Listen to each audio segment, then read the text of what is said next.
तभी आप बिजनेस के अंदर में अपनी कंपटीशन को बीट कर पाओगे और सक्सेसफुल हो पाओगे। तो मेरे बिजनेस के अंदर में जो आईटी का बिजनेस था, मैंने रिसेंटली शुरू किया था और मुझे बड़ी डिफिकल्टीज आ रही थी। इनफैक्ट एलएनटी का एक ऑर्डर था मेरे पास में अटेंडेंस सिस्टम का, तो वो ऑर्डर जो है ऑलमोस्ट कैंसिलेशन पर आ गया था। 75 लाख का तो मैं मटेरियल सप्लाई कर चुका था।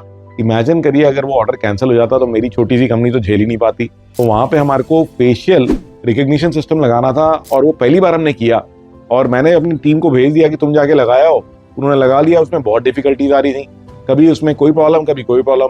इवेंचुअली जो है मेरे को ये समझ में आ गया कि जब तक मैं नहीं पढ़ूंगा इसके अंदर में सॉल्व नहीं होगा। तो फिजिकली उठ करके मैं गया साइट्स के ऊपर में, वहां जाके मैंने देखा कि वहां पे जो इश्यू है वो लाइटिंग से रिलेटेड है। मेरे को देखते ही समझ में आ गया। इमीडिएटली हमने जो है वो लाइटिंग को सही किया और प्रॉब्लम इमीडिएट सॉल्व हो गई।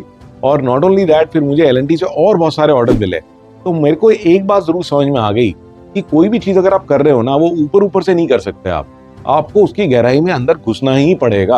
आपको उसके अंदर एक्सपर्टीज डेवलप करनी ही पड़ेगी, तब भी आप रियल वैल्यू ऐड कर पाओगे, तब भी आप बिजनेस के अंदर में अपनी कंपटीशन को बीट कर पाओगे और सक्सेसफुल हो पाओगे। तो कोई भी काम सिर्फ ऊपर ऊपर से नहीं हो सकता, अंदर घुसना ही पड़ेगा।